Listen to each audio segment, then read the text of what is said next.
New international airport will cost over $600 million. Government invests $1 million in small business in the Portsmouth constituency and close to $800,000 for road rehabilitation in Canefield. Thank you for joining us on National Focus. I'm Kimani St. And I am Prisca Julien. Stay with us for details of these and other stories after this. Child abuse is unacceptable. Child abuse is not cultural, it is criminal. And one child abuse is one too many. For more information on child abuse or to report suspected cases on child abuse, contact the Social Welfare Division on 33 Great Marlborough Street or call 266-3020 or 266-3080.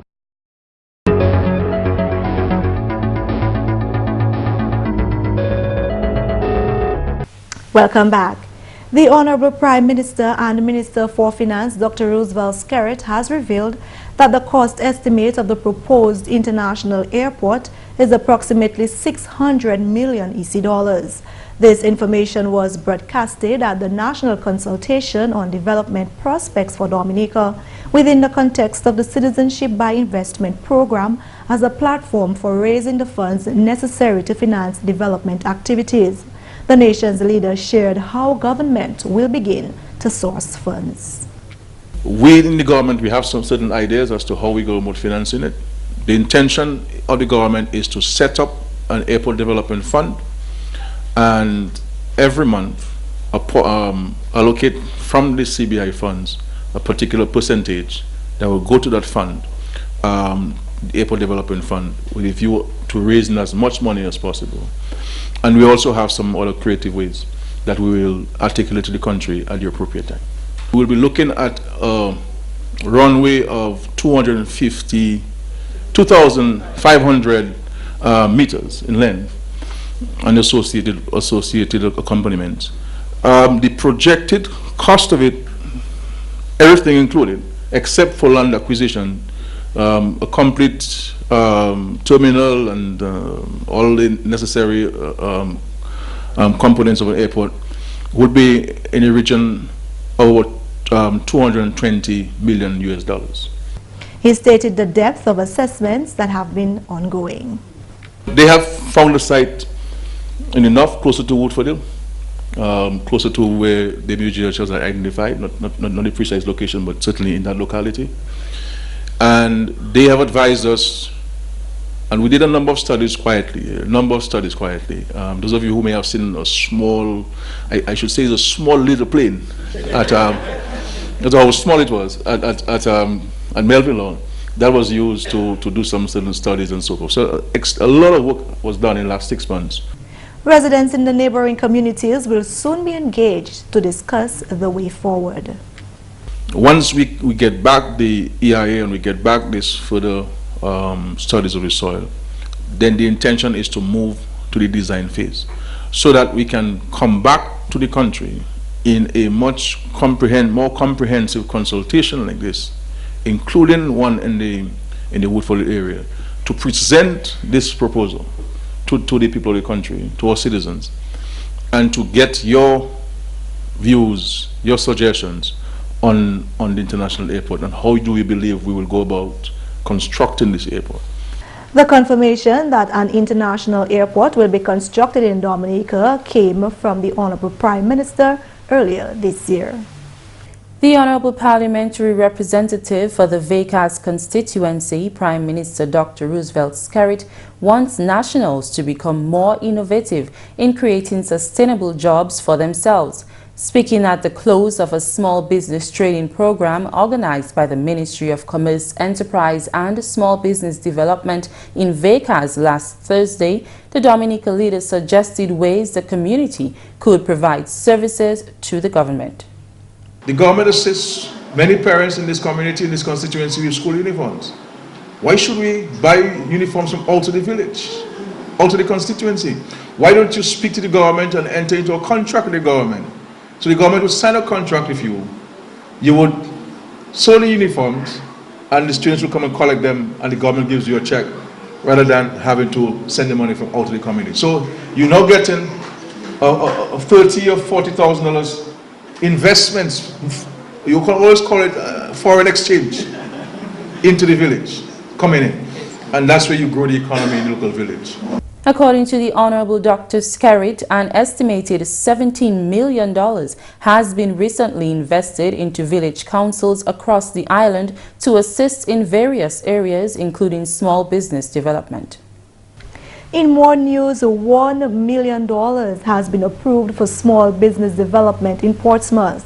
This was confirmed by the Honorable Prime Minister, Dr. Roosevelt Skerritt, at a town hall meeting in Portsmouth on Sunday.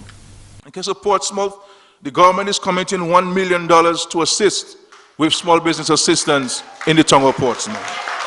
Honorable Skerritt said existing and aspiring entrepreneurs in that constituency should not wait for the completion of hotels in the area to start their businesses.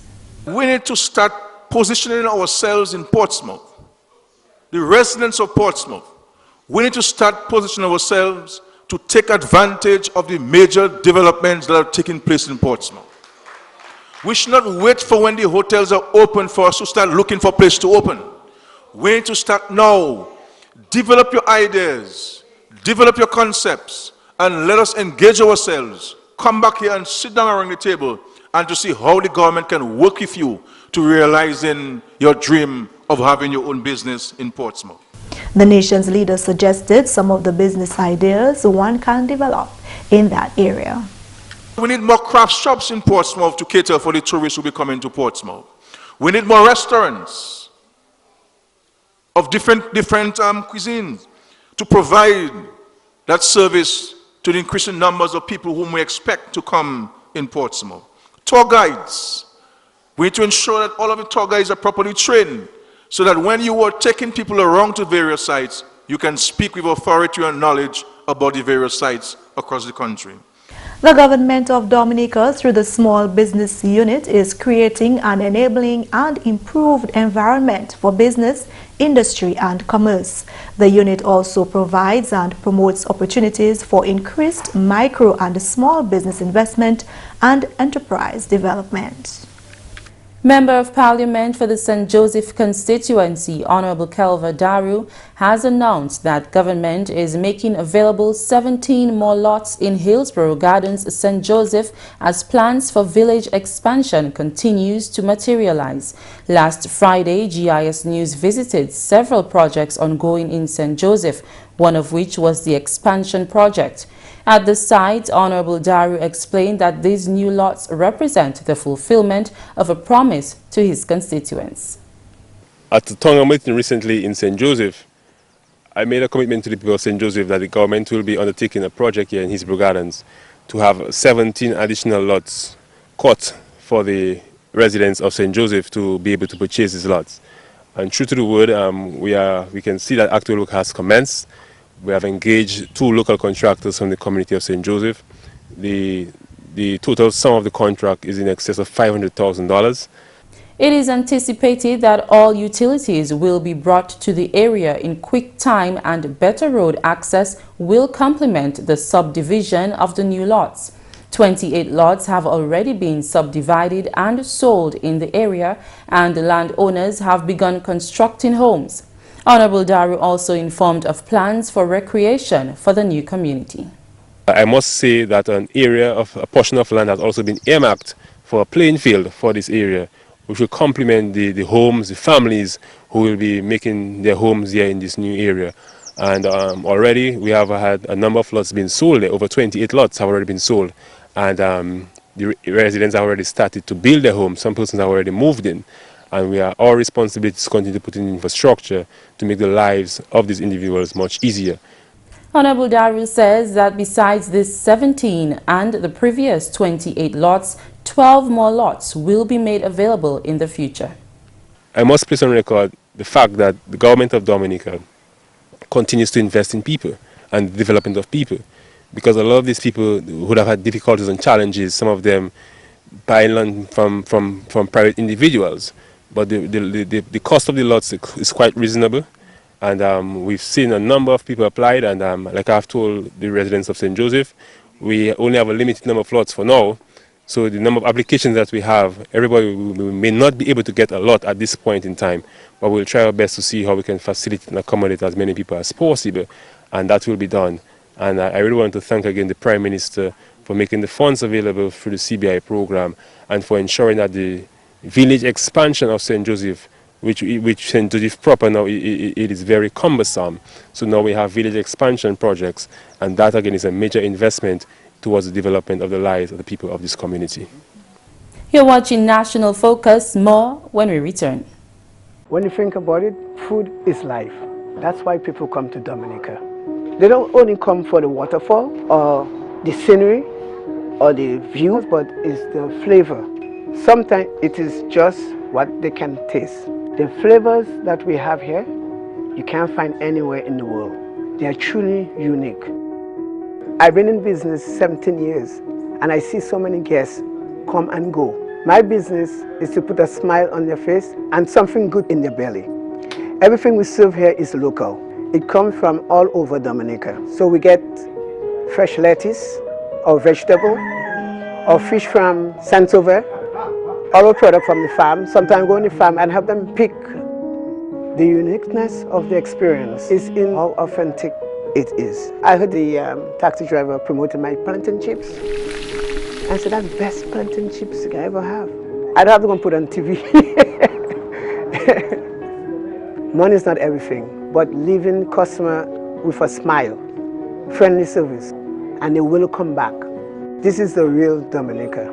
I'm just proud to be a part of it. My name is Maurice Smith. They call me Rudy. Tourism is my business.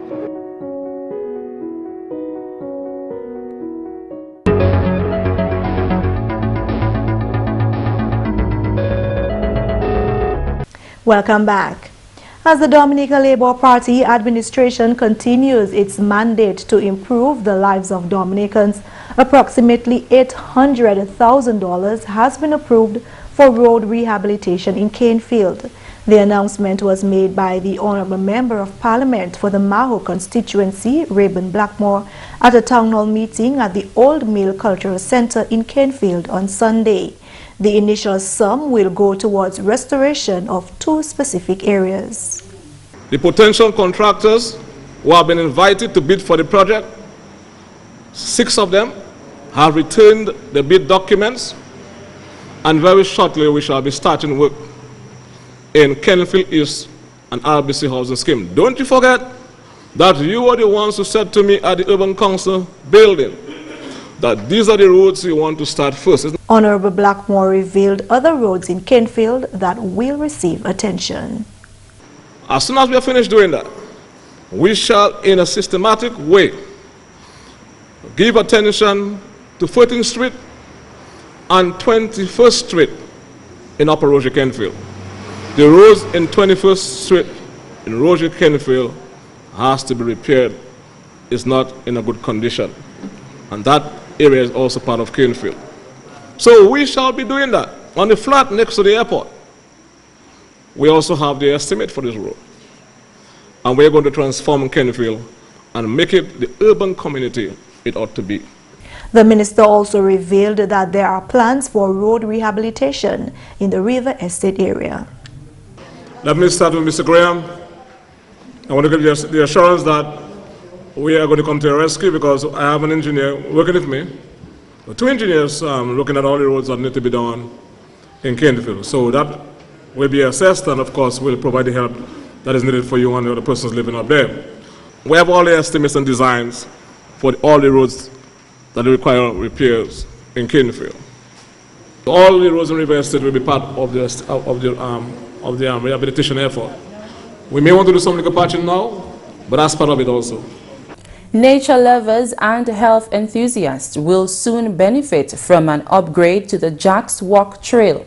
This as the Ministry of Tourism and Urban Renewal continues its drive to create a more attractive Dominica for visitors and locals. Honorable Minister for Tourism and Urban Renewal, Senator Robert Tong, during a contract signing for upgrades to sidewalks in the city, stated that the Jacks Walk Trail, which is over 1,000 feet, will cost government of Dominica over $60,000.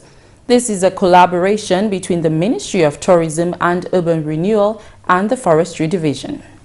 The Ministry of Tourism provides all the materials, and the Ministry of Forestry will be putting the labor because they have that expertise. So we want to thank them for partnering with us to again help make the experience not only for the visitors but also for our locals, because many of our locals like to exercise nowadays, you know, so it's an opportunity for a nice trail for you to walk on and to exercise. The minister revealed the model for this project. Many of you would have seen the images of the recent images of the trail to Emerald Pool. The Forestry Division did a really great job in terms of setting that up properly, really pretty, and I think that should be one of our standards for trails in Dominica. So that job that project will start soon, and we hope at some point we can also put some lights on there. And again, it helps to create additional opportunities for individuals. So if you have a beautiful trail like that, it means when you have visitors coming to Dominica, you can actually have tour guides at the top or tour guide at the bottom who can walk the trail with you and tell you the history of the various areas. He stated that this is an ideal opportunity for tour guides. Soon when the Discover Dominica Authority talks about and advises persons on training for tour guides, it's an opportunity for persons to take part and get trained so that they can capitalize on the opportunities when it comes in front of them. And finally, this news time, residents of Soufriere will soon benefit from a multi-purpose court and community center. This is according to the Honorable Parliamentary Representative for the Soufriere constituency, Dennis Charles. Honorable Charles was speaking at a town hall meeting at the church hall in Soufriere on Wednesday. The funds for that project is already at the Point Michel Village Council. Right now, we are just doing the topical survey because I understand that there is some drainage issue with the land by the school. We want to build a court, so we're dealing with that. So I want to thank right now the Ministry of Public Works and the Minister for assisting in the design of the court and to helping me allocate the court in an area and manage so the drainage problem can be resolved. When we build the court, you won't have any issues. Once we relocate the court to Brooklyn, we will look at the current site where the court is to construct a community center for Soufriere. Meanwhile, the Soufriere MP updated residents on the lighting of the community's playing field. Once we build the court, the lighting of the playing field shall follow. And that's the English segment of the news. Shaakira Pierre is next with Creole Highlights.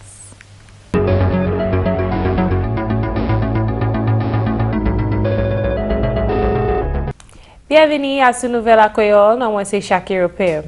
Gouvernement a continué travail à constituency St. Joseph. Vendredi, nouvel gouvernement allé à Soyoto et puis membre parlement pour constituency Sala, Honorable Kelva Daru. Honorable Daru, ba information côté un stage gouvernement bâti à sous plage Layou. Honorable Daru dit plage Sala qui met des bénéfices à Layou et puis qui aussi augmente le tourisme et puis culture à village Sala. Project Sala, c'est un projet que nous ni en partnership avec le gouvernement China. Et puis Project Sala est en pleine distance. Ça nous satisfait et puis travail au fait. Et puis le Project Sala fini, ça nous fait c'est nous qui fini chemin là, au York Valley Bridge pour aller Pont-Cassé.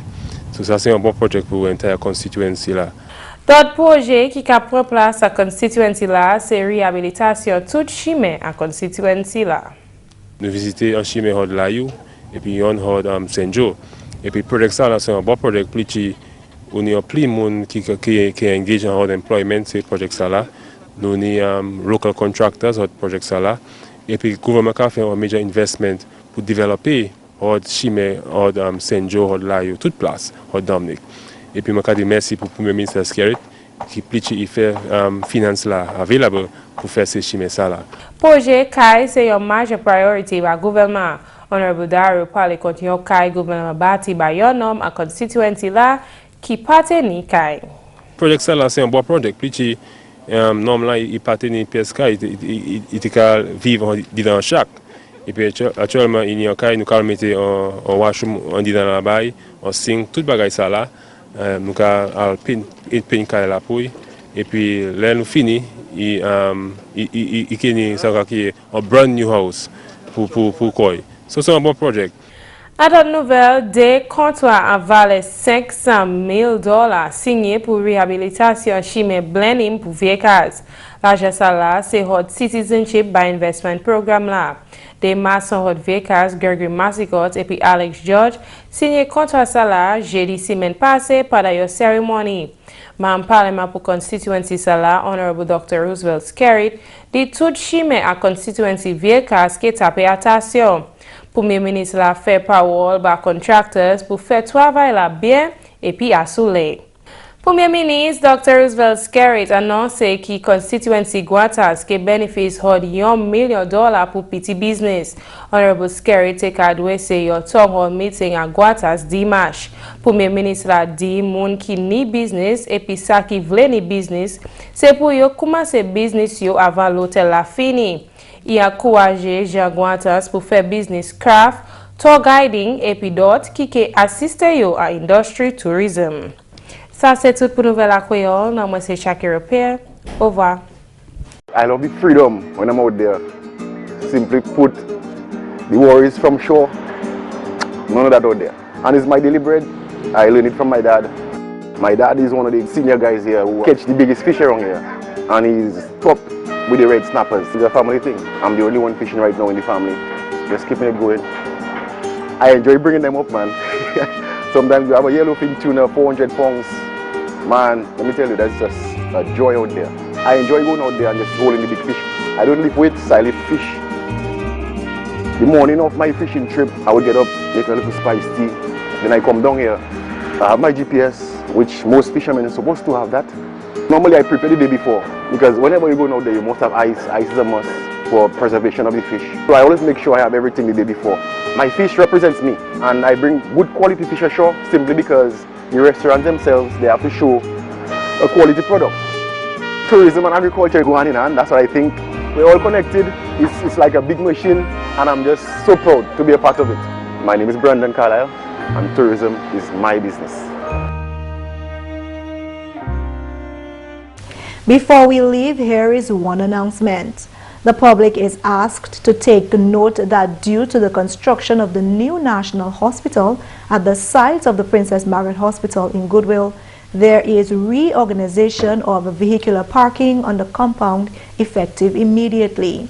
The parking lot at the western end of the hospital site, currently used as public parking, will be converted into parking for staff of the Princess Margaret Hospital only. Members of the public who wish to do business at the hospital are asked to find alternative parking in an effort to maintain safety of all concerned. The government of Dominica, through the Ministry of Health and Environment, kindly asks you for your patience and thanks you for your cooperation during the construction process. That's all for this edition of National Focus. We always welcome your suggestions and comments. Drop us an email at gis@dominica.gov.dm or visit our website news.gov.dm. Like our Facebook page, facebook.com/GIS News Dominica, and follow us on Twitter at GIS Dominica. You can also catch up on past National Focus newscasts on our GIS Dominica YouTube channel. Live streaming is also available on our YouTube channel 24 hours a day. From all of us here on the GIS News production team, I am Prisca Julien. And I'm Kimani St. Thanks for watching, and join us again next time on National Focus.